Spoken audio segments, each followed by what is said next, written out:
Two men are on this show, but there can only be one podcast. Ladies and gentlemen, you're listening to Crossover Convos. Guys, welcome back to episode 22 of Crossover Convos. We are joined by the future voice of crossover boxing, Ryan Ventura. How's it going, mate? I'm doing well, thank you. Thank you for having me on the show. Yeah, it's a pleasure. Yeah, thank you for coming on, man. We really appreciate you coming on. We wanted to get your point of view. So awesome. Yeah, Glad to be here. Glad to be here. Yeah, so the first question, you've probably been asked this like 1,000 times, but how did you get started with ring announcing? Yeah, you know what? That's actually quite funny. I have been asked that probably more than 1,000 times. But in short, I come from a rough upbringing. I was raised by a single mother, me and my younger brother. So, money was pretty scarce and times were pretty tough. Yeah. And, I had to be creative with trying to find legal ways to, make money. And one of the side hustles that I had was I used to write for a website called lowkick.com. Okay. And they're like big in the MMA world. So like they cover UFC and all that kinds of stuff. Yeah. And the UFC actually came to Vancouver June of 2011. And I actually got credentials to cover that event. But before the event started, there was something going on. It was called the MMA Expo. Okay. And I attended the MMA Expo. So basically that's a place where you can like meet fighters, get the autographs, pictures and things like that, right? So I saw like a local promoter posting an event for an event called Quest for Glory. And I went up to the promoter and I said, "Hey man, are you guys looking for a ring announcer? Because I've always wanted to try it." Yeah. So to rewind back, to give you a little bit of context, I've been a lifelong combat sports fan. I used to watch boxing with my grandfather all the time. Like, whenever like it was on the TV, like we'd watch together. Yeah. We'd always watch Bruce Lee and Jean-Claude Van Damme movies like all the time. And I was obsessed the classics. With yeah, exactly. I'm still obsessed with Street Fighter and, the Power Rangers, anything to do with fighting. I just loved it. Right. So I was always a big fan. But now to fast forward from that, I was actually an aspiring rapper at one time. So getting on the mic was like something that like I enjoyed. And, I still to this day work in the Vancouver nightlife scene. So like I would promote like, DJ shows, rap shows, things like that. So getting on the mic and all that kind of stuff was, something that I really enjoyed. And also, being a big combat sports fan, it just made sense for me to try ring announcing. So the promoter said to me that, "Hey, I already hired a guy, but I have some tickets for you. Like, you can bring whoever you want to bring to the fights." So the week after that event, I attend the event. I bring my younger brother and my younger cousin, and something in me said to pack a dress shirt with me. So I went to the card, and the guy that they hired, he was a really nice guy. He actually does narration for like documentaries and TV shows and things like that. Yeah. But he wasn't the ring announcer type. So the promoter came up to me and said, "Hey man, like this was in the middle of the card. He's like, "Do you want to try this?" And I'm like, "Yeah, sure." I brought my dress shirt. I'm gonna go change. So like I got changed in the broom closet there. I put on my dress shirt. I put on like these glasses that I had and everything like that. Yeah. And he gave me like a notepad and a pen. And when the guys were doing the walk to the ring, I would like literally learn their name, their camp, and their weight as they're on the spot as they're walking. I'd go up to their coaches and be like, "What did he weigh? What camp are you guys from? What's his name?" Right? and the crazy thing too was at the time professional MMA was illegal at the time. So like these were all amateur fights. So like they had like a volunteer group governing the fights. Now like this volunteer group, they were all experienced fighters and martial artists themselves, but they're still volunteers, right? So like if the fight went to a decision, I had to go up to every single judge and score the fight myself on the notepad. And it didn't help too because like I'm horrible at math. Even simple math. So like you had me, like I didn't know anyone's name, and I had to like score the fight if it went to a decision. It was just horrible, right? Like I thought like I did okay. Like looking back now, like compared to me today, like it's just levels different. But back then I thought I did okay. But the promoter thought I did good enough that he kept me, and I kept doing all of the fights until they shut down, and then I started doing all combat sports all across Canada, and eventually started to make my way throughout the United States. And eventually Misfits found me on Instagram, and here I am today. Yeah, that's a cool story, Cal. Yeah, that was a sick story, man. But I want to ask, so as you're preparing stuff, how much do you rehearse? Like, how much do you practice the voice announcements and that? Well, that's a good question. So before I worked for Misfits, I would, for the most part, I would like do things like on the spot. So like, basically like, I'd read out my cue card. Like I would do like a soft read, and I still do it now, where basically like I would like quietly read my notes. So basically I do it in this tone of voice. And now introducing the fighter in the blue corner, wearing the black trunks with the white trim, official weight 187 pounds. So like I purposely just talk my way through it just to kind of like download that data so that like, when it's time to just punch it in, like, I would do it, right? But nowadays, like, now that I've got into this stage and I have to work with the zone and everything like that, like the bar and the level's a lot higher for what I do. So like, I make a more conscious effort to do more than just a soft read. Like I like, up the tone a little bit when like I'd read my notes and everything. Yeah. Well, I want to dive in a little bit about what you said before. So about your childhood, obviously you said you had a single mother. You worked a lot of jobs growing up. Now, is that kind of what attracted you as well to martial arts, like that fighter's mentality? Yeah, 100%, man. Like as you guys can probably see, like in the background, like from my camera, like I got like I got Muhammad Ali, I got Bruce Lee on my wall, I got memorabilia of like the different events that I've worked. Like I got more stuff like here, like like hockey related stuff and different events that I've worked and everything. Yeah, man. Like I feel like fighting and combat sports resonates with me because in order to to survive, man, like it's almost like a fight in itself, right? Like I've growing up, like I had to work like all kinds of different jobs. I used to work at Foot Locker, I used to work at like the gas stations, I used to work construction, I worked in a warehouse, like I was even a student teacher at one time. Like I've worked so many like different gigs, and I'm not afraid to share this because like I feel like it's important, especially for the young people to know. Like I actually got in trouble with the law as well. Like I was facing like a year in prison because like I got in trouble. I got involved with a bad crowd, and I got involved in like fake IDs and counterfeit things like that, and it almost like ruined my entire life, right? If I didn't walk away from that sooner, and like maybe it was a blessing in disguise that like I got caught and like I was facing that time, but instead of getting in trouble, I actually got like a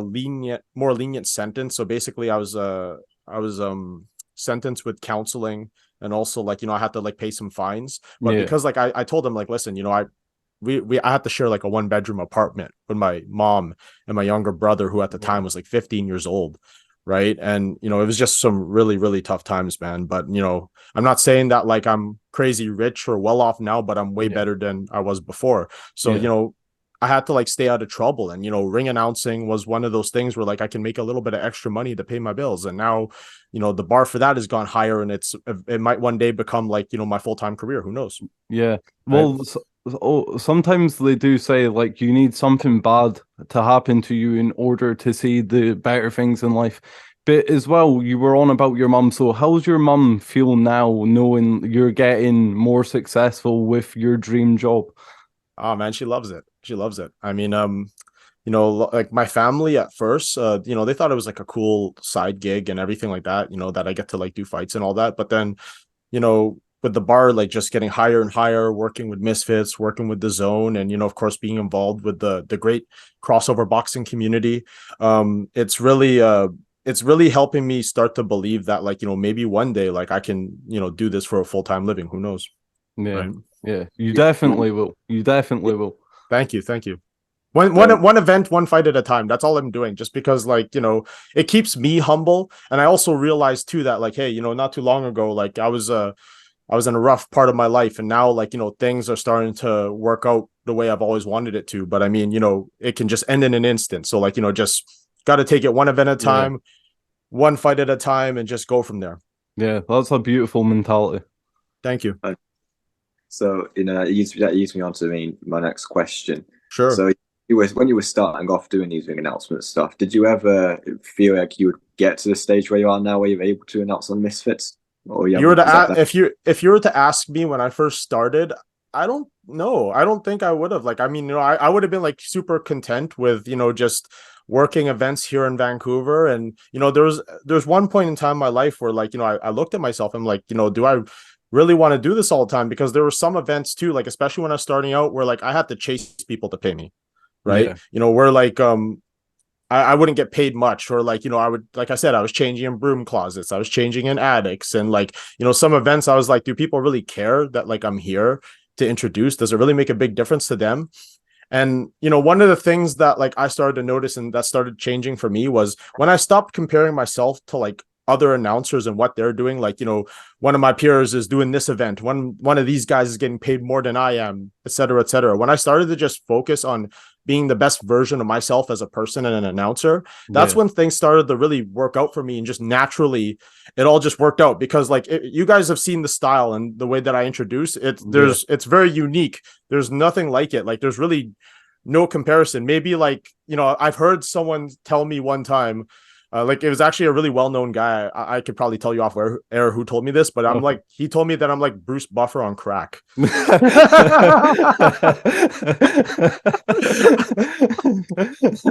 kind of funny. Yeah. Your style is unique, and it's also, I think that's what adds to the energy of Misfits, because obviously the crowds go crazy, but you get to add to that. But thank you. How does that feel as well, knowing like when you're announcing, doing these introductions for everyone, you're getting this crowd hyped up, the energy? What's that feel like? Oh man, it's like the best feeling in the world without being on drugs.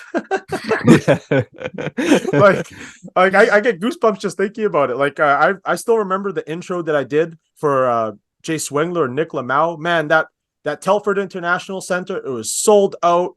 I felt that this electricity just come over me. It was so good. It was a beautiful feeling, and it means so much to me too, because even if I wasn't the announcer, if I was in Telford, I would be in the crowd watching the fights. If I was back here in Canada, I would be watching on the zone. Like I'm just so heavily invested in it. Like my mentality when I introduce, I think about the guy in front of me and what they had to do to get to that point, how hard they had to work to get into that ring. Because you guys have to remember, being inside a ring or a cage is a very vulnerable situation. You're half naked. You're in front of like thousands of people, millions watching on TV. Your mom, your girlfriend, your dad, whoever, they could be like watching right in front of you. And at that moment, like in an incident, you can get knocked out, right? It's a very vulnerable situation. And of course, especially being in the crossover scene, you can get memed. You can get memed, right? Heavily. So like, I understand like the implication and what's on the line. Like, we could be witnessing something great. We could be witnessing something boring,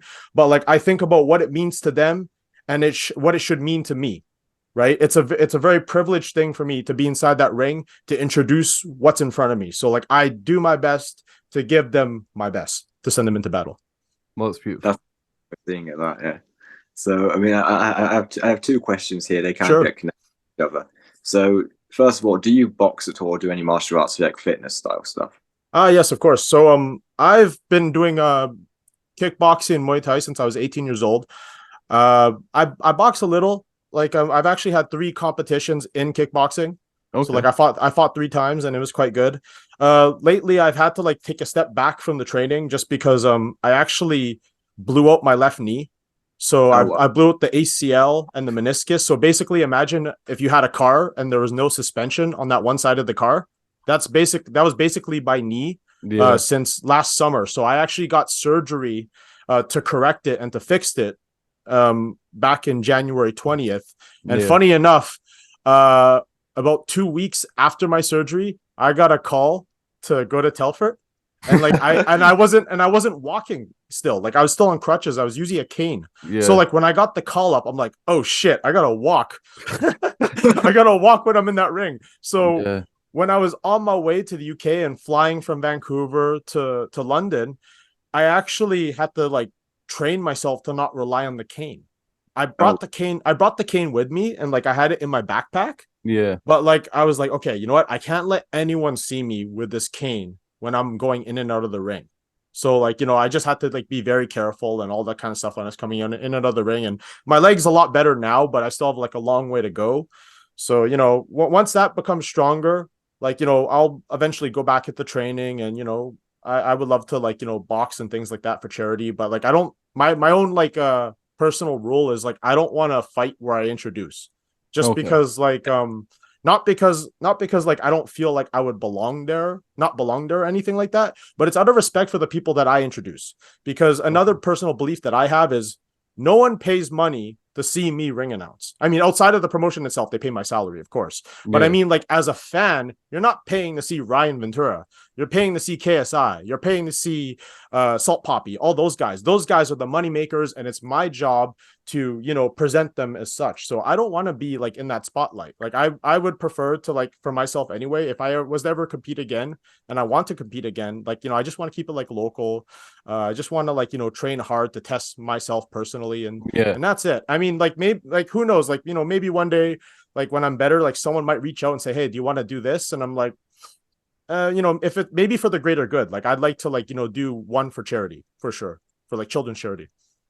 Yeah, well, that was going to be my second question. I was going to ask, can we ever expect to see you in the ring? I mean, but there you go. I suppose you answered that. You know, yeah, I'd love to, like, you know, one day for like a good cause. And like, you know, I take great pride, especially like for myself. Like I train actually at a high level for my striking. And like out here in Vancouver, I train at a place called FKP MMA, and it's one of the first MMA schools to ever open up in Canada.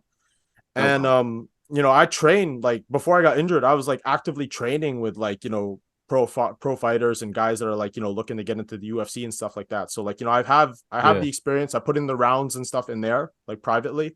But like, you know, it's one of those things, like I said, man, you know, I'm a ring announcer, and the guy in front of me, they're the real money makers. So like, you know, I kind of want to like keep it that way. I respect that. What's the pressure like, being inside that ring before you announce? Do you feel a lot of pressure, or is there no nerves for you personally?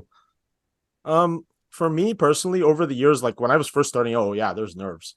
I was, it's kind of funny because like when I was in high school, I was the kind of guy that would faint during the class presentation, because like I was so worried about, like, you know, what people thought of me speaking inside, like, you know, the ring or whatever, right? But like I said, when I stopped comparing myself to others and just focused on being the best that I can be, that's when things change. So it doesn't matter to me if there's like 10 people in attendance, if there's 1,000 people, if there's 20,000 people. To me, it's like all the same. Like I'll introduce it, like, you know, to the best of my abilities every single time. Yeah, so, you know, that also kind of brings me on to my next one. When, especially when you're like younger and stuff and first starting out, was there ever like a fear of you messing up the words or messing up the ring? Oh yeah, of course. Like, you know, even now, like sometimes like I'm guilty of fumbling certain things. But one of the key things that I've learned was that if you mess up, the only people that really know that you messed up are the people in the back and yourself. So the art of messing up is to continue. Like don't like stop and be like, oh shit. Like you just gotta like keep going, keep doing what you're doing. Like if you fumbled the ball, you gotta own up to it and just keep going. You know, so sometimes I've done it. You know, but like lately, especially like the level that I'm in, like you have to try your best to like minimize that as much as possible. Yeah. What's it like ring announcing for Misfits compared to other promotions? Is it different? It's the difference is night and day. I would think that, you know, working out here in Canada, working for the Battlefield Fight League, the Battlefield Fight League is the UFC's #1 developmental organization for getting talent in Canada. Okay. So like it's basically like, you know, in Europe, like, you know, Cage Warriors is like the big thing, right? To get like a European talent into the UFC.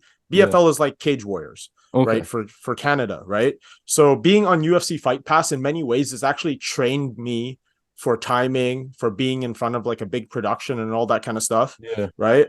And then like, you know, eventually when I got brought on board with Misfits and working with such a massive group like the Zone, like the bar was set higher. Like there's so many different people to work with, so many different producers, announcers, and you know, like, you know, you have to be at your A game at all times when you're there.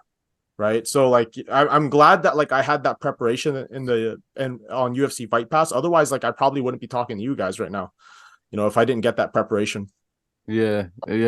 That's crazy. How did you find your unique style of ring announcement? Because obviously we've seen many people do it, but you do it different. So how did you discover that? How long did it take you to perfect it? I would say that I'm by no means like I'm not perfect, and I'll probably be like, working towards this idea of perfection for as long as I live. Yeah. Right. But I started to become more comfortable in my style and timing. I would say maybe I'm just trying to like think back all the years. Yeah. All the years. I would say that like, I started to like, get the style that I'm really at right now, maybe within the third or second year of announcing. Okay. Like, I obviously like I watch all kinds of combat sports, but like, I would just like look at like what the greats are doing, like the Michael Buffers, the Bruce Buffers, and the Jimmy Lennon Juniors and all that. Yeah. And seeing what they do, like I completely admire and love and respect what they do. But the thing is, like, like I said, I'm just trying to be the only Ryan Ventura. Yeah. And maybe like, some people can say I'm trying to copy this guy or that guy or whatever, but like I would like to think that's completely original. I come from a hip hop background. I'm really big into like dance music. So like my influences are like all over the place. Yeah. And I'm also like, relatively young compared to other announcers too. Yeah. So maybe like that like reflects in my style as well.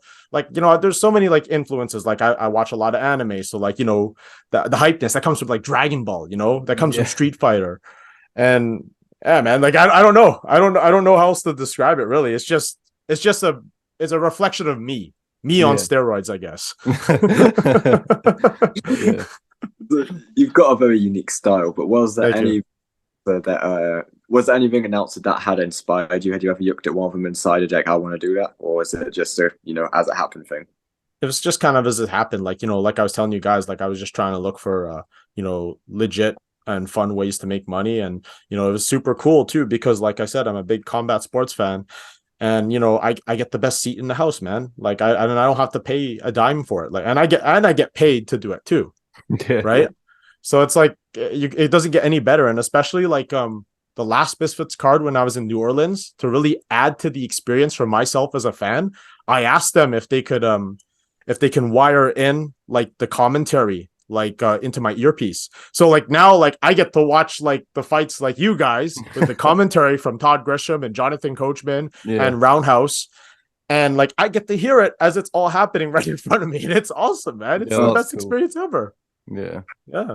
What kind of things do they say to you in the earpiece? Is that the kind of thing where they're like, "Oh, say it in 5, 4"? Yeah. Basically, they'll give me their cues and be like I'll have like in my earpiece, they'll say, "Okay, introduce the judges. Introduce blue corner, introduce red corner, introduce the ref." Or like, I'll be in the bathroom taking a piss or something like that, and they'll be like, "Ryan, where are you? Ryan, get to the ring." Yeah. That's hurry up, Ryan. I'll be like, "Oh shit, I gotta go." And as well, what are some of the biggest misconceptions when it comes to ring announcing? That's a good question. I don't know. Like the reason why that I call myself a hype man over a ring announcer is because like for myself, like when I look at like, the prototypical ring announcer, again, I think of like the Buffers, the Jimmy Lennon Juniors, they're classy, they're suave, right? They're distinguished. And like, I am that, but in a different way myself. So like, I don't know. Like, I think like the biggest misconception for a ring announcer, in my opinion, and I can't speak for everyone, is that like, they're just TV people. They're just announcers. For me, like I'm a genuine fan. I'm a guy that trains myself. I love combat sports of all kind, and I want to be a part of the community. Like, let's be honest. Like, let's look at my peers and look at the other announcers out there. They're not as engaging as I am on Twitter or Instagram or whatever, right? Like for the time being anyway, like, maybe that might change as my following gets bigger, but I like to be as accessible as possible to the fan base, because without you guys, there would be no me. Yeah, I love that. Have you ever had advice off of anyone like Michael Buffer or like David is it David Diamante? David Diamante, absolute amazing guy. I never met him, but like, I love his work. Yeah. Have you ever had advice off of guys like that, or? Not yet. I mean, hopefully, maybe from the great Michael Buffer, when I get to see him at Misfits 007, maybe he can impart me with some wisdom. Maybe he can tell me what like I should improve on. And obviously, if someone like a Michael Buffer tells me this is what I need to work on, I need to shut up and listen. Yeah. Right? Like, he's been doing it for as long as he has, and he's an absolute icon in in combat sports. So if he gives me some advice, I'm gonna sit down, listen, and get out a pen and pad and see where it goes. Yeah, is that like a childhood dream of yours to ring announce with Michael Buffer? I don't know. Like I never ever thought that like I would be opening up the room for him. It's super surreal. Like all the years of watching boxing, like I feel like, my grandfather, he passed away last fall, and we were very, thank you. And we were very close. And, I honestly think that like, he would think this is the coolest thing. When he before he passed away, he said that, he prays that I'll reach the top one day, and, hopefully I'm making him proud. And I hope that he would be very entertained by this, just because he loved Michael Buffer too. Yeah, I love that. I love that. Thank you. I'm sure you have Furios. I want to ask though, is being a ring announcer or a hype man, as you say, how much of it do you feel like is your duty to hype up the crowd, and how much do you think that is a factor with the fighters? Like, I feel like that's like a big important part of it. Myself personally, like I am not like, unless like, like the ref or someone says to me, it's like, hey, acknowledge the crowd and say, make some noise for these two warriors or anything like that. Yeah. For me, like, when you tell people to like, make noise and put your hands together for such and such, like that's something that you do if you're hyping up a crowd at a music festival or like a DJ set or a rap show or whatever. Yeah. For me personally, I feel like the hype should come from your delivery when you're introducing the fighter, right? And like, sometimes like, me and the fighter, we can feed off each other's energy. Like I really fed off Jay Swingler's energy when I introduced him. Like, we just fed off of each other. That was crazy. I think JMX and I, like, we had like a nice moments at in New Orleans as well when I introduced him. It was cool, man. I felt it. Love it. Do you appreciate it when the fighters show you that kind of gratitude for what you do for them? Oh yeah, I love it. I love it. Like, I mean, like, I don't ever expect it. Yeah. Like I said before, no one's like, these guys aren't here for me, man. Like they're here to like do a job. They're here to entertain you guys, and they're here to like, perform really well. So I don't expect it. But when people like want to give me the knuckles or anything like that, that's super dope. I love it. Yeah. Yeah. Sorry. To add to it as well. Sorry about that, to cut you off. No, it's okay. Another thing too, like, I'm not really super keen on trying to like force like a moment with a fighter. Like, like everyone wants to be Bruce Buffer and like get in their face, and they want to do like a big thing with them. It's like, if it naturally comes to us, we'll do it. Right. Yeah. But I don't want to like force it. Yeah. I love that. Do you meet the fighters in the back before the show to arrange the introductions, or how do you organize that? I'm very fortunate that I have like production assistants and stuff that like would send me notes. And I'd work with that. So like, actually the hardest job of being a ring announcer is cue cards and notes. So basically, like, right, I'm still waiting for like my notes, because like usually last minute, like they'll have everything ready to go, and they'll have like a PDF document or an Excel spreadsheet of everything that I need to know. And basically, like, I have like this template for PowerPoint, and like I punch in all that information and just go from there. Right. So it's not the most fun work to like have to like, do all that. I mean, I'm so glad that Misfits in the Zone, they do all this for me, because like when I was coming up, like I would have to do my own research. Like I'd have to go on a Tapology or boxing rec, or like I would have to like message like the fighters themselves in their camp. And I honestly prefer not to message the fighters, because like I understand that they're trying to focus on like, their camp, and they don't need fucking ring announcer to reach out to them and ask them questions, right? Sorry to swear. Didn't mean to. You're swear. allowed to swear. Yeah. Okay. Fuck, shit, bitch. Yeah. I'm from Scotland. He's from England. We're allowed to swear. So you guys like to say cunt? Yeah. Okay. No more bad words. But please continue. Yeah. Cunt is a classic over here. So how stressful of a job is it, like when you've got these hard names to pronounce and stuff, and you've got to remember all of them? How stressful is that side of things? No stress. I mean, like for me, it's just a matter of practicing, how to pronounce their names. And thankfully, in the influencer boxing scene, no one has any like crazy, Middle Eastern names that I'm trying to attempt to pronounce. Yeah. Right. So like, in MMA and in boxing, like, like the pro stuff, like it's very common to have like, harder names, like people from like, Russia or people from like the Middle East or whatever. But like, I just have to like practice those names well ahead of time. Or like if if we can't come to an agreement as to how to pronounce their name, like I'll usually coordinate with the commentators and be like, how are you pronouncing the name? Yeah. If you're pronouncing it this way, I'll pronounce it that way, even if it's wrong, right? If you guys are pronouncing it that way on TV, then I'll pronounce it the same way when I introduce them. Yeah. Was that the case with Nick Lamau? Everyone calls him Nick Lamau, but I thought it was Nick LMAO. No, that's exactly how you're supposed to pronounce it. But I mean, if all the commentators and announcers are calling him Nick Lamau, then I'm going to call him Nick Lamau too. Yeah. Right. Yeah.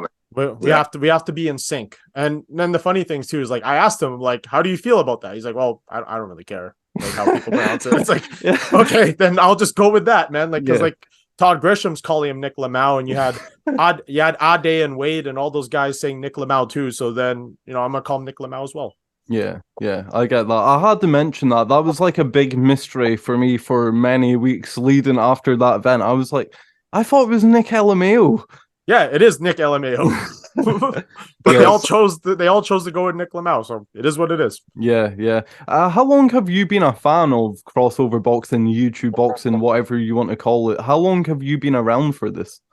I haven't been completely engaged with the community until, of course, my involvement with Misfits. But I mean, like I've been following it since. I'm just trying to remember the first crossover fight that I seen. It has to have been Logan and KSI. Yeah, the first fight. That was the first time I watched it. And I mean, there's a lot of people that would gatekeep and talk smack, especially the purists, about like the appeal of crossover boxing. But I've been a long time combat sports fan, and let's be honest, guys, since the beginning of time, there's been crossover events, even before crossover boxing. Like we can go back to ancient Rome when they're booking man versus lion, right? That's probably like the very first crossover event. They're like, well, how would the best Spartan do against the toughest lion in the jungle? Let's see what happens. Right? The real Misfits 001. Yeah, the original Misfits 01, like, promoted by Julius Caesar, right? So, like, they've been doing that for a long time. And I myself, like, I grew up watching Japanese MMA. So, like, Pride, Dream, Ryzen, K1, like, all those, like, they've been doing, like, crossovers for a long time. They're like, hey, let's see how an American baseball player would do against a 600-pound sumo wrestler. Right? Let's see how this goes. Yeah, exactly. So like, for people to like, be purists and gatekeep and be like, oh, this crossover stuff is like garbage. It's like, hey man, we've been doing this for a long time. Like it's not like Logan Paul and KSI invented this idea. It's like they've been doing it, like I was saying, since ancient Rome. Yeah. Right?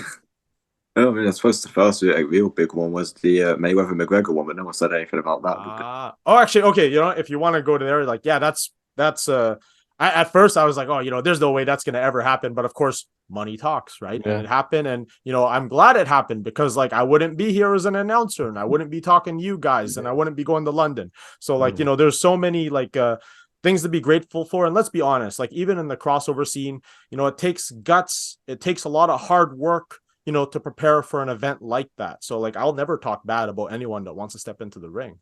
Right? Yeah. If you think what they're doing is garbage, why don't you step in the ring? Exactly. Yeah. So as well, I want to ask, so when you see people like Jake Paul who are trying to go down the professional route and even saying they're going to be world champions, as someone who's watched combat sports for so young, what do you think of that when he says that he wants to become a world champion? Hey man, keep working hard. Like, I mean, like, we've had like a lot of, people prove us as fans wrong. And like, obviously there's levels to this, right? There's some guys that have been like, training and competing like at a high level for so long. Like, look at all the guys that are like based out in like the Ukraine and Russia and stuff. They have like 400 amateur fights. Yeah. Right. That's crazy. You can't teach experience, right?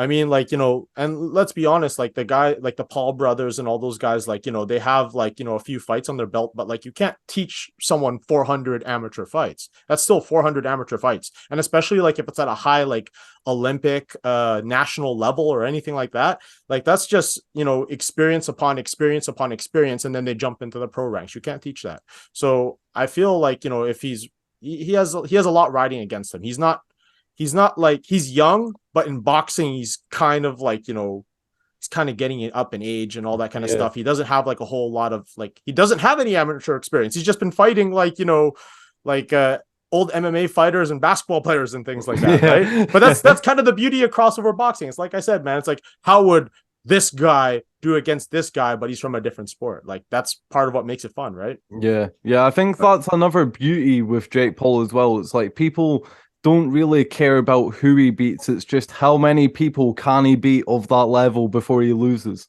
But Yeah, obviously exactly. lost to Tommy Fury.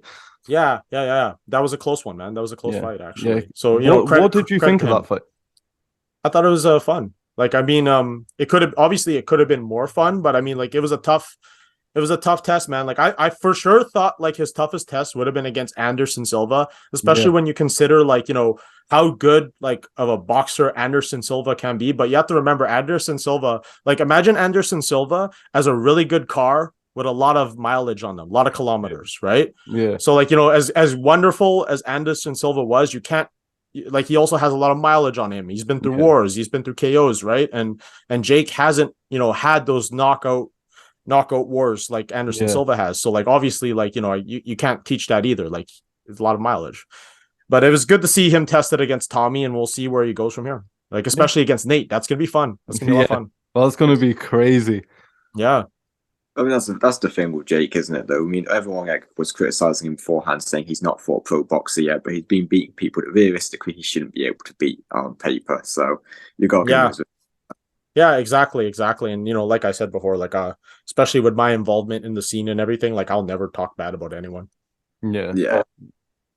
I appreciate that because some people talk too much, but then they don't actually respect the sport, or they wouldn't partake in it either. Oh yeah, for sure. And like I was telling you guys before, I come from like a rough upbringing, right? So like if I was to like just talk smack about such and such person, like there's a very good chance that I'm going to encounter them in person one day and they're gonna like, ask me why I said those things. And you have to just, be careful about what you say and things like that, right? Yeah. I mean, like, certain people, like, as a fan, like, of course you could talk smack, but because of like my involvement as a ring announcer, it's like, man, you got to keep it professional. You got to be neutral. Like, even though like, I have like certain favorites and things like that, like, at the end of the day, like, they're out there to do a job and they're fighting. And like, it doesn't matter what I think about them or if we have like a good friendly relationship. It's like, everyone is subject to lose. It's just the reality of competition. Yeah. And with YouTube boxing, because you've ring announced for kickboxing and Muay Thai as well, haven't you? Yes. Kickboxing, Muay Thai, MMA, every kind of combat sport, I've introduced it. Yeah. And pro wrestling too. I've done pro wrestling too. Oh, really? Yeah. Yeah. What would you say is different with crossover boxing in person compared to these other events? What would you say is the key differences when you're in person? I feel like the main difference is like crossover boxing is like a party. Right? Yeah. So like when you're there like live and in person, it's like a big party. People come out to have fun. Everyone, of course, people have their favorites and all that kind of stuff, but I feel like it's not like not to say that it's a bad thing, but this is a lot more like lighthearted than say like a high level MMA fight or a traditional Muay Thai fight or whatever, right? This, like I said, it's just treated like a big party, and this big party just so happens to have influencers fighting in the ring. So, as someone who's you grew up watching it and now obviously you're ring announcing, what's the difference in atmosphere like? Because obviously on Terry it feels like sometimes there's some amazing atmospheres, but what's it really like soaking that up and being there in person? Oh man, there's nothing better than being in person. Like if anyone like ever has the opportunity to come out to a Misfits card, I highly recommend it. And I'm not just saying that because I'm the announcer and I work with them and all that kind of stuff, but truly, like the energy is absolutely electric. I remember when they were doing the KSI versus Face Temper event, like in January. It was like I was eating my breakfast watching the fights, like, from my living room. And I was like, man, this is so good. Like, I hope to like, be on that stage like one day to introduce something like that. And here I am, right? Yeah. How did you get involved with Misfits Boxing? How did that actually come around to begin with? Okay, so Misfits was actually doing a ring announcer call up on Instagram when they were doing their first event. They did a post. It said calling all ring announcers, and I saw that post, and a friend of mine said I should try to like enter that contest and all that. So initially they picked Huss, who was the previous Misfits ring announcer, who's quite excellent as well. And they actually chose Fox the G as well. You guys probably know Fox the G. Yeah. In the community and everything. and they chose them two to do the first event, and I believe Huss did the second event, and then I got the call up for the third event. They brought Huss and Michael Buffer back for the fourth. Yeah. And then I did, of course, the fifth and sixth, and I'll be there to back up Michael Buffer for 7. But yeah, like they found me like on Instagram, and I actually got a DM from TheFrostZone Boxing. At first I thought it was fake. when the zone like DM'd me on IG, I'm like, this is probably fake, but no, it was real. And like they asked for my phone number, we organized all the details, and here I am today. But apparently, from what I was told anyway, like I don't know if this is a fact for sure, but I was told this was like I actually got the most tags and the most comments and the most requests to be part of their events compared to anyone else that entered the contest. And one of the reasons why they chose Huss was because, you know, he's based out in the UK already, but you know, like that's not to discredit him at all. Like he's an actual excellent announcer. I mean, you know, I've never met him or talked to him yet, but I mean, like, I like what he did. He was good. Yeah. Do you get an adrenaline dump? Because obviously the fighters do from the energy in the crowd, but do you get an adrenaline dump? Yeah, man. I do. It's the best feeling in the world. Like I said in the beginning, man, it's like being on hallucinogens without being on hallucinogens. Like it's that much of a high, man. Like it's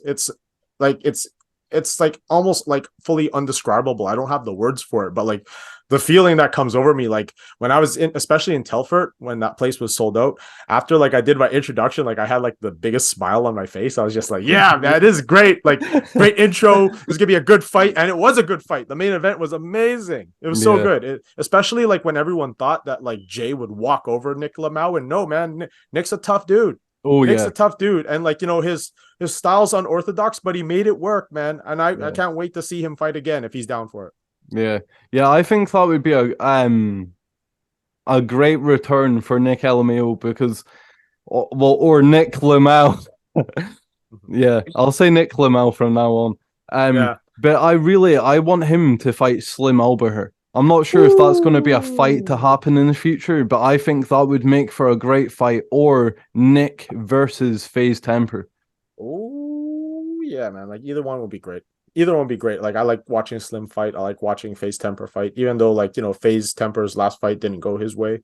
Yeah. You know, he's still a draw, and he still has like a big fan base, and he's still a talented guy, man. Like you know, that night against KSI, that was a tough go, and he took it last minute too. Yeah, and now he's with Malik Scott, and I don't know if you've seen his recent training clips, but he's looking so much better. He's looking good? Awesome. Yeah, he's looking so much better. Glad to hear it. Yeah.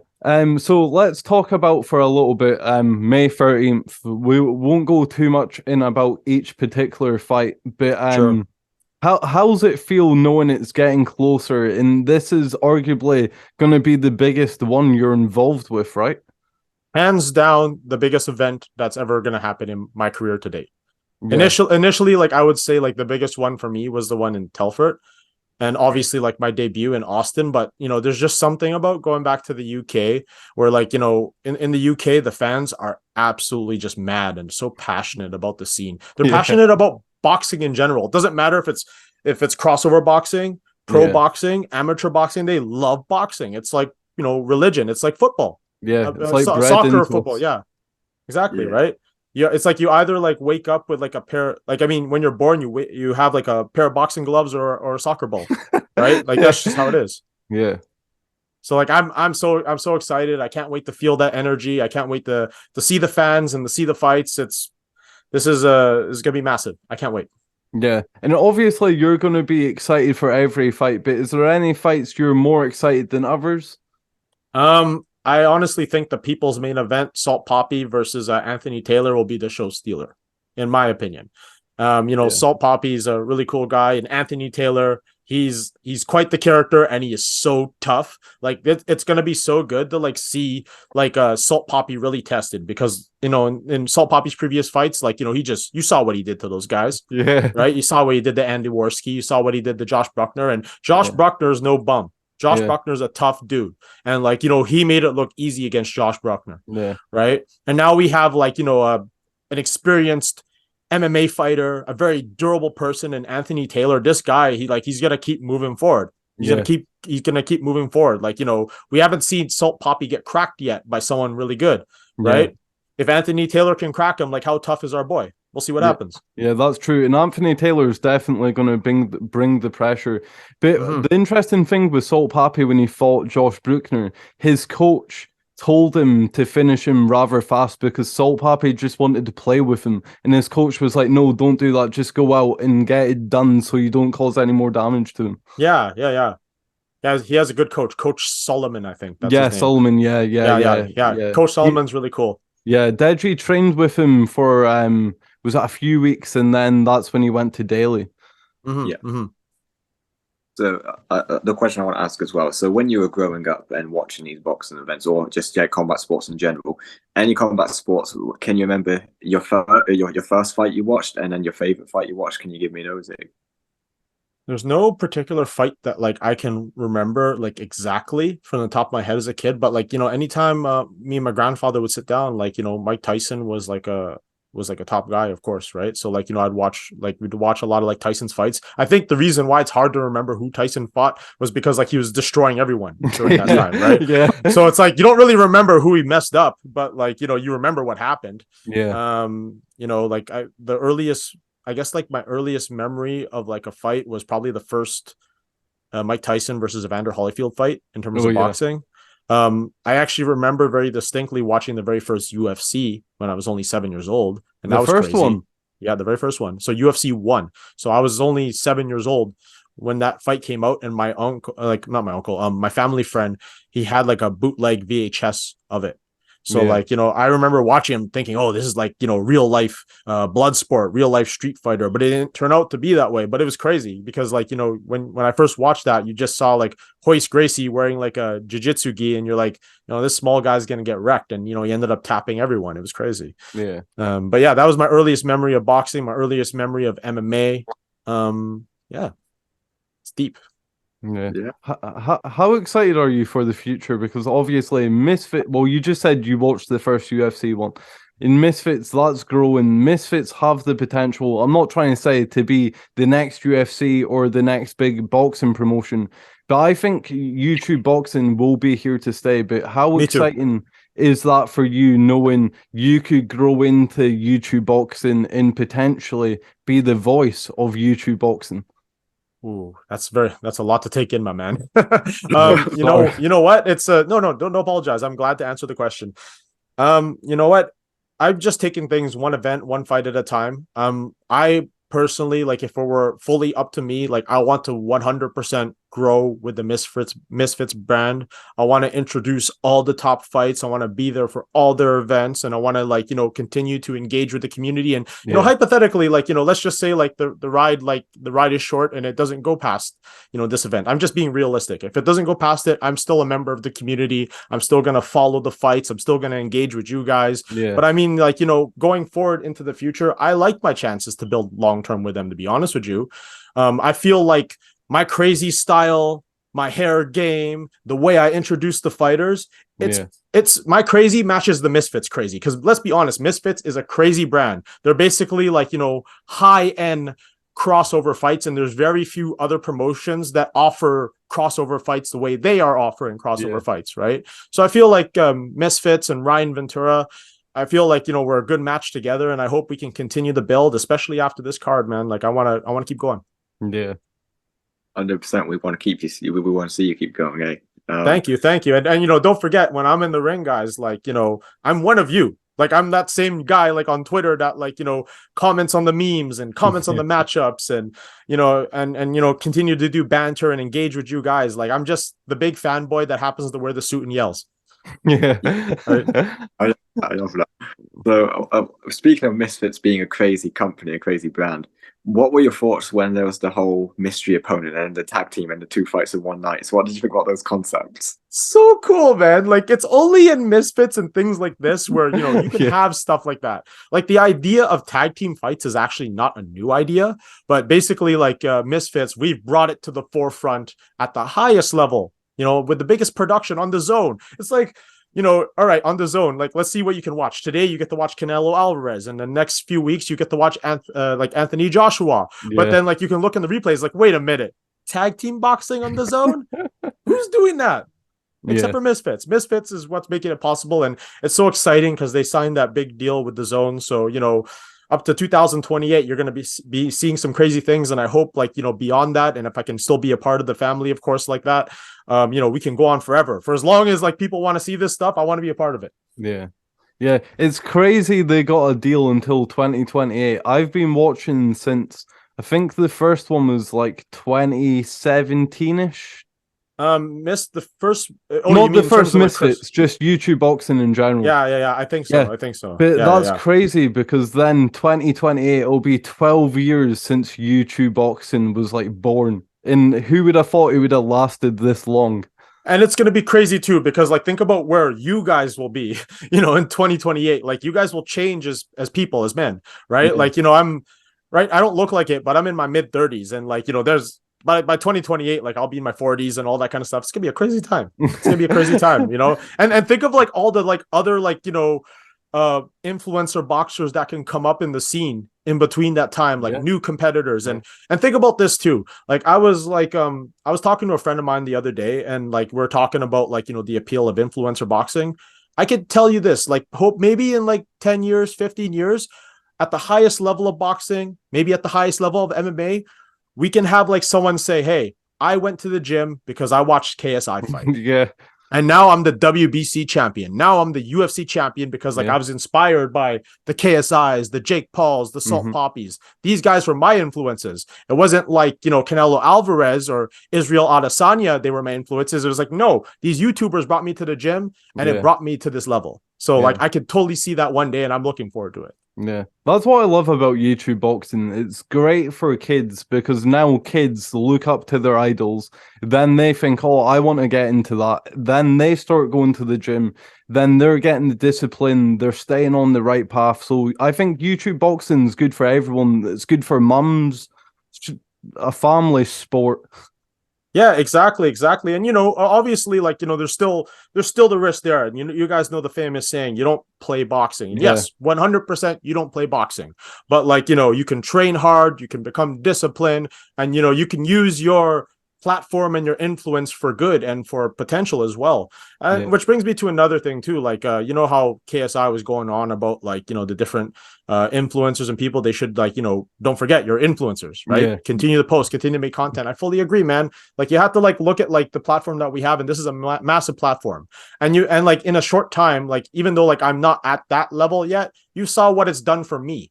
Right, guys like you are reaching out to me. I have so much engagement in my tweets and my Instagram and everything, and it makes me very excited about the future. And it's crazy too because I've only done 3 Misfits cards, and more people recognize me for Misfits than anything else I've ever done. That's the thing, isn't it? Crossover boxing, influencer boxing, it's more about entertainment more than anything, isn't it? Whereas pro boxing, fighting. Yeah, 100%. And that's not a bad thing, man. We need variety in our combat sports. In my opinion, like I said, we need the amateur level, we need the crossover level, we need the pro level. There needs to be and you can appreciate all of those things. And they're also apples and oranges too. You can't compare such and such guy to the highest level of boxing and amateur to pro, etc. Right? Yeah. Would you ever think about one time, for one of your days announcing, would you ever consider maybe doing a vlog of how you get there, just your whole day in general setting up? I've thought about that quite often. My main issue is trying to find the time to do it. Yeah. So hopefully down the road I can eventually make enough money to hire a guy to follow me around outside of all the introducing and stuff like that. I still work here in the Vancouver nightlife scene. I still have a day job here, but I don't know how long that's going to last for with all the announcing. And I'm trying to build my kick streams as well. I kick stream myself playing games and all that kind of stuff. It's fun. Yeah. Oh no, I've seen you tweet out so what, I know this isn't crossover boxing related, but what's some of your favorite games then? Well, because I'm like I said, I'm in my mid 30s and all that. So my taste in games is a little bit old school. I'm really big into, the Street Fighter games. I'm really big at the Tekken. I obviously love the Fight Night games. Actually, here's an interesting tidbit for you guys. I actually was part of the QA team for Fight Night Champion. And for the first UFC game, because the EA Studios is just here in Vancouver. Oh, really? Yeah. Oh, wow. So like, as like a part-time, not a part-time job, but like, as a job, like I wanted to experience what it was like to be a QA tester. And I got to like work on those games and those projects, and it was fun. It's cool. Oh, that's so cool. Yeah. Yeah, and I'm not sure if you can dive too much into this. So if you can't, it's fine. But obviously, I don't know if you know who Fred Talks Fighting is. I love Fred. I was just watching his interview with with the big boss, Yeah, Callie yeah. Sauerland. And obviously, apparently, there's going to be a Misfits game coming out. So if so, could we maybe see you on this Misfits game? Man, I hope so. I hope so. Like that'd be really cool. Like if I could, if this is like becoming reality, and they eventually get like publishers, developers, and all that kind of stuff involved, I would be so pleased to be a part of it. Especially as a bit like, I'll show you how much of a gamer I am. Like, you guys know what this is? Is that a Nintendo? No. This is a Steam Deck. So like, this is like a Nintendo Switch on steroids, and like I bring this with me like on trips and everything. So basically, it has like the same power as like a PS4 Pro. And you can see your reflection there, right? But it has the same power as a PS4 Pro, and like I'm able to like play like pretty much like every game that I've ever wanted to play on it, from like Sega Mega Drive games to Super Nintendo games. I can play. You could even play Switch games on there. It's pretty powerful, man. Oh, wow. And like I play Undisputed on there as well, like the upcoming boxing game. That's really nice. Yeah. What kind of movies are you into? That's a good question. I'm into a lot of different kinds of movies. I'm a really big, no surprise here, I'm a massive fan of the Rocky series. Oh yeah. Right, the Rocky and Creed movies. There's like actually a few nights ago I watched Cocaine Bear. Oh yeah, I've been meaning to watch that. Is it any good?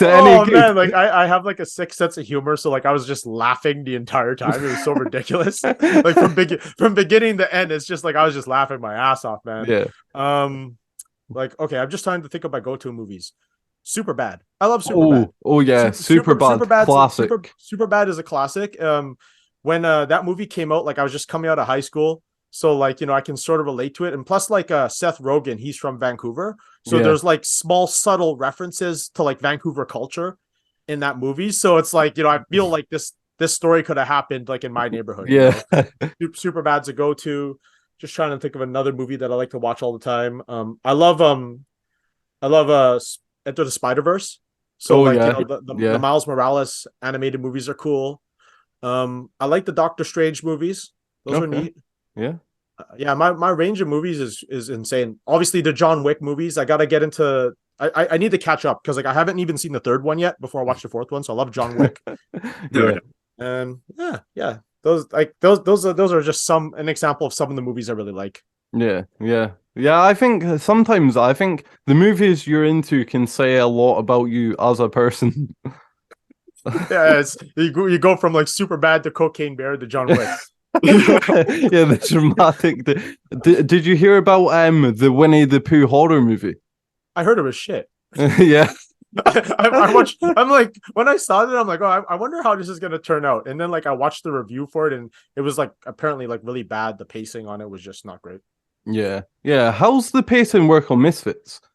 The pacing for Misfits is it's good, man. Like I was telling you before, in order to prepare myself for being on a massive professional broadcast on the Zone, those years of work that I did with the BFL and UFC Fight Pass, like it helped prepare me for that. Just because like one of the things about being on that level is I have to train myself to speak slower, not to like speak too fast, because one of the major complaints, and I read everything on Twitter. One of the major complaints about my Misfits debut was my pacing, was I was too fast. And one of the reasons why I was speaking too fast was because at the level that I was at previously, a lot of the cards that I worked are like 18 fights deep, like 18 fights. No joke. Oh, yeah. So like one of the things that I had to train myself to do was like, hey, after you do the introduction, like you just bang it out, they fight, get back in there, do it again. Let's get out of here. Because like, renting a venue and like you have to get out at a certain time. It's not cheap, man. Because like you have to pay for the time of security, you have to pay for like the event staff and all that kind of stuff. So like if the event has to end at 11 o'clock, it has to end at 11 o'clock. So as part of the pacing, I just have to bang out my intros. And working with the Zone and Misfits, like you have to be aware of television pacing, right? And you have to be aware of like, what other people can understand in terms of like processing information. So, you know, I have to like adjust my timing. So on the side of my cue cards, like I don't have one near me, but like on the side of my cue cards, I mentally write something on the left side of it. It says, slow the fuck down. Right? Slow the fuck down. Right? Like I write it on my cue card and like I look at it like, okay, slow the fuck down. I'll speak a little slower. Right? Yeah. I'm guilty for speaking too fast sometimes myself, so I understand. Yeah. Yeah. What other events or promotions would you love to announce for? Anyone that would want me, man. Like, I mean, maybe I like there's a few things that like I would set like the limits on, but then like, you know, the famous saying money talks, right? Yeah. Money talks. Like I think like my limits to like what I wouldn't introduce is basically if someone like if it's like a what's the word? If it's a fight to the death. Like, you know, like that's where I draw the line. Like if someone's like guaranteed to die, like let's be honest, in combat sports, there's, you know, God forbid, there's the risk that someone can get seriously injured, more injured than like, you know, how they should from a fight. But like if there's like, all right, you know, the winner lives, the loser dies, it's like I'm out. I'm not getting involved with that. I mean, like I've had like a few people ask me if I've ever get involved with slap fighting. And personally, for me, like I'm not into slap fighting because at least like with crossover boxing and like all these crazy matchups and all that kind of stuff, at least like the other person can defend themselves. Whereas with slap fighting, like you're openly just like, you know, taking a shot.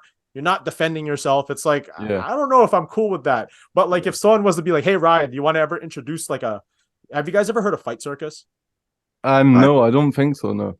Oh my gosh, you guys should check out Fight Circus. Fight Circus is wild. It's based out in Thailand. Shout out to the Fight Circus people. They do the most insane like fights ever imagined. Like they would book like a phone booth fight, like a literal phone booth. So like they would get like a phone booth. Yeah, I think I've seen videos of that. Yeah. Or like they would do fights like fight in a car. So like basically like how the fight starts is like the guy, like one guy sits in the driver's seat, the other guy sits in the passenger seat, and they're seat belted. And as soon as the bell goes, you take out the seat belt. There's so many crazy things. Like I know in Russia too, like I've seen like they would get like a 500-pound man versus two 120-pound women. Yeah. Yeah, I seen one as well of I think it was a son and a father versus like this 50-year-old woman, and the 50-year-old woman won. Yeah, that was awesome. see, like I have no limitations as to like the promotions. Like at the end of the day, if you want to fly me out, you want to pay me a good salary and treat me well, and like, you know, obviously like I would like to think I'm not difficult to work with. Yeah. So like, you know, for anyone that like would love to have me, like I think it would be a great collaboration. But I think that's where I draw the line. No fights to the death. Like we can't have people dying when I introduce them. That's not okay. Yeah, the one and only attempt. Yeah, like it's like, hey Ryan, would you be interested to do this fight to the death on like, you know, what's the word? Is it uncharted waters? No, ungoverned waters. So like basically ungoverned like waters, yeah. Yeah, like where there's basically parts of the world where there's zero government. Yeah. It's like, well, we'll pay you. Actually, you know what? Maybe though, if they pay me like really handsomely, like if they're like, Ryan, we'll pay you $100 million to do this. Can I wear a mask? So people don't recognize me. You've got the shirt already packed. Yeah, it's like, can I use a voice changer so they don't recognize my voice? You know, because like I don't want anyone to know that was me. Yeah. Yeah, that'd be funny. You're the mystery announcer. No, I was gonna say, if someone offered you 100 million, you're telling me you would turn that down? I mean, come on now, man. Oh, it's like I would ask for the conditions first. It's like, yeah, can I wear a mask? Can I possibly use a voice changer? Right? Yeah. Right. And I know they treat you really well. They're like, we'll give you $100 million and put you in a private jet, and you can stay in your own island for a week with whoever you want. Yeah. Okay, I'm in. Yeah. Yeah. That does sound like it would be good. As well, because I asked you earlier about your mum. So how's your mum and your family feel about you being on the same event announcing as Michael Buffer? They're stoked, man. Like I was out with my boys yesterday, just having some food and some drinks and just catching up with them. And to be honest with you, like it was good to get together with them because like, for the last like few weeks, like not to say that it's a bad thing, but like I felt like, with certain people, like they would put me like on a certain like pedestal. Yeah. Whereas like I like to think that I'm very humble, or at least I try to be. But Yeah. like being with my boys, they just treat me like one of the boys. So like, Yeah. when I'm with them, like, we're having good banter, good talks, good drinks. And like they're like, yo, man, I can't believe, like, knowing where you came from, changing in the broom closet. Now you're being flown out to London to back up for Michael Buffer for one Yeah. of the biggest influencer cards ever to happen. And I'm like, yeah, man, it's pretty fucking surreal. Yeah, we asked this to all our guests as well, the bigger ones, but so the more you get bigger, do you think you're going to be more careful about who you speak with? Because obviously a lot of people use people for clout nowadays. So is that Yeah. something you have to be careful with already, or is it just beginning for you? I think it's just beginning for me because like sometimes like I would get like some weird DMs and stuff like that from people like asking me for stuff, and I'm Oh, like, yeah. Hey Ryan, can you give me $10,000? yeah, stuff like that. It's like, or like they would ask me, it's like, could you introduce me to KSI and Mams Taylor? I'm like, bro, like, listen, I'm just the ring announcer, and like, I don't even talk, like, I don't even like DM them like that myself. So like, why would I help you, right, with that kind of stuff? But in my opinion, because like for me, coming up as an announcer, it was hard for me to get opportunities, and growing up from the humble and hard beginnings that I had, there wasn't many opportunities for me, and like these things are just starting to happen for me. So like anytime like I get a chance to talk with great people like you guys, like Thanks, man. if this interview can like benefit you in some sort of way, I'm glad to do it, because like I didn't have these opportunities, right? Yeah. And it's basically like I had to like create them myself and kick down the doors, and with a little bit of luck, like they finally called me up, and here I am today, right? And I think like every chance that I get, I want to like I want to help people for good, Yeah. right? Like if I can like provide like some sort of like inspiration or start or whatever, like no strings attached, no nothing. It's like, man, like I come from nothing, so like I'm glad to like share where I can. Yeah, I really appreciate that because we found that as well because we interview a lot of type of people. It's all crossover boxing related, but we always tell people we don't really care if someone's massive with their following or small, as long as we find people interesting or feel a sense to interview them, then we will. But we won't just interview someone because they're big or they have numbers. Yeah, like I can respect that, and like like every like other interviewer, like one of my favorite guys to watch is Ariel Helwani. Like he'll like interview like the upcoming cage rage fighter or the upcoming guy on the UFC card, and then like he'll interview the Conor McGregors and all that, and he still does his best to make time for those guys. Yeah, right. And if like I said before, like maybe this might change like as my following gets a little bit bigger and everything, but I'll try my best to remain humble, and I'll try my best to remain accessible to you guys. Yeah, thanks, man. Yeah, KSI is a great example of that as well because the more he's grown in life, it just seems like he gives it back to all kinds of people. Doesn't matter if you're small or big, it's like he loves to share success with everyone. And man, that's one thing I respect about KSI and yourself.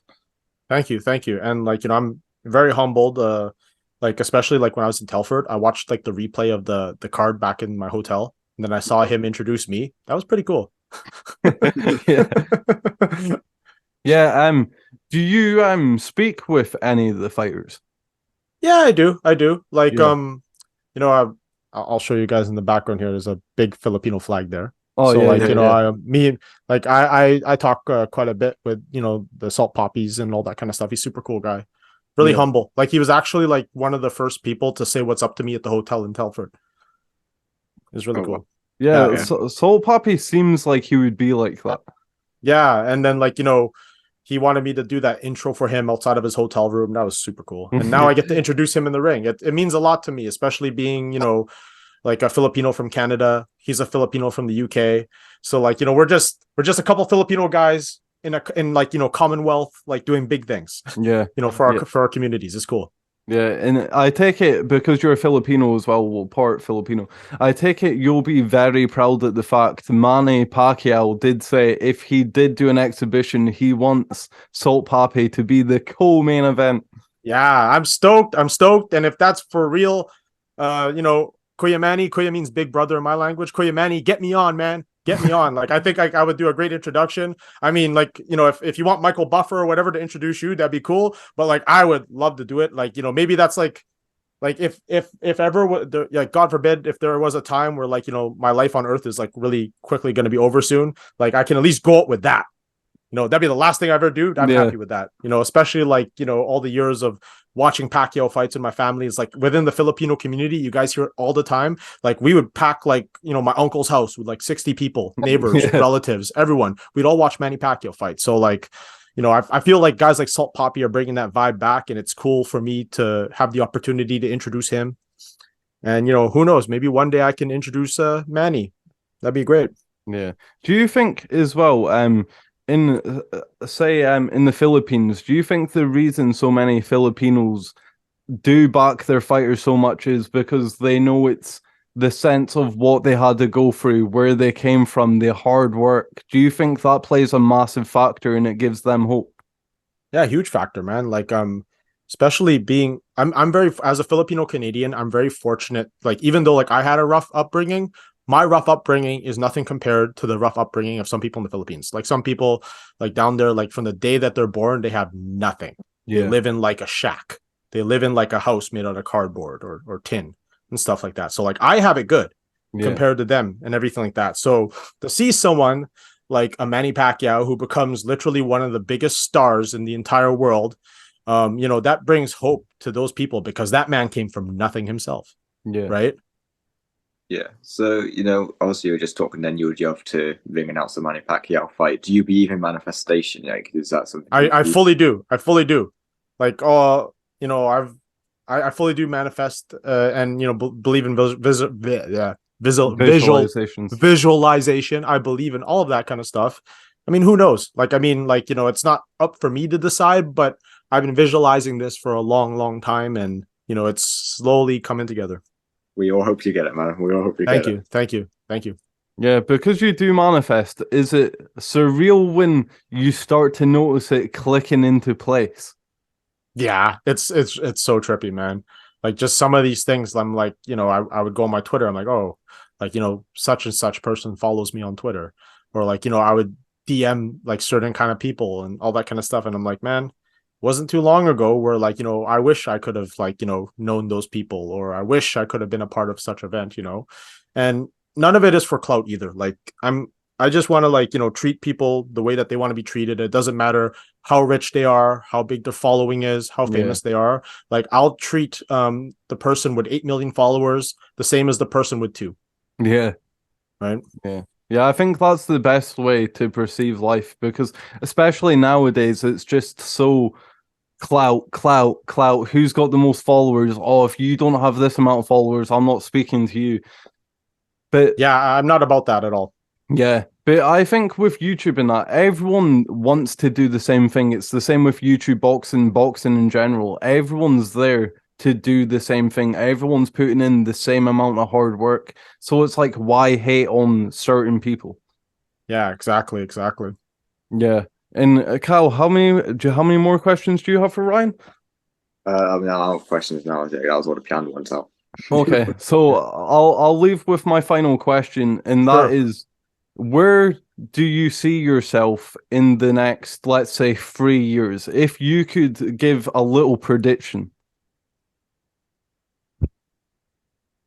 Hopefully, within 3 years, I would have introduced a big fight here in Vancouver at Rogers Arena, whether that would be for Misfits or the UFC, or, you know, some big promotion that wants me. Like I think it would just really cement my legacy for myself anyway, to introduce at the biggest arena here in my hometown. Hopefully by then I would have done introductions in the Philippines, like to just go back to my motherland, you know, working there. Like that would be absolutely surreal. And to one day introduce, like, you know, be in Michael Buffer's position, like introducing like the KSIs and the Jake Pauls and all that kind of stuff, right? Yeah. I mean, you know, I'll back up Michael Buffer any day of the week, all the time, but like one day I'd like to get that one shot. Yeah. So hopefully one day, like, you know, I can check off those 3 things, and, you know, I visualize it in my mind. Maybe it might not happen in 3 years. Maybe it might not happen in 5, but it could happen in 10. Yeah. Right. Just because, like, if you look back, I started this 12 years ago. I wouldn't have imagined talking to you guys. I wouldn't have imagined getting flown out to London and being on the zone. It's also surreal. I'm very happy. Well, I'm going to take Mikey's part here and ask, you got any final messages for the fans, for the Misfits viewers and that? And absolutely. Yeah. So to everyone out there, don't forget to tune in. Misfits 007 live from the OVO Wembley Arena in London, headlined by KSI versus Joe Fournier. Doesn't get any bigger than that. And then you got me on the undercard. Absolutely amazing. My other message to you guys is, thank you everyone for the support. For the most part, everyone online has been so kind and so nice to me. Like, obviously, like I can't get everyone to like what I do, but like, to everyone that's like taken the time to tweet me, troll me, whatever, like I'm very grateful for it, man. Like I've had like some crazy messages, and it's been a great ride, and I hope to continue and to grow with it. That's a perfect message. Ryan, thank you so much for coming on. We really appreciate you taking your time out to join us. Thank you for having me on, guys. Carl, any final goodbyes? Yeah, I just want to say I really appreciate you. It means that we really wanted to get a point of view from someone who's not just a fighter, but someone who works with the events and has been a ring announcer. So yeah, we appreciate you coming on. It's been a great episode.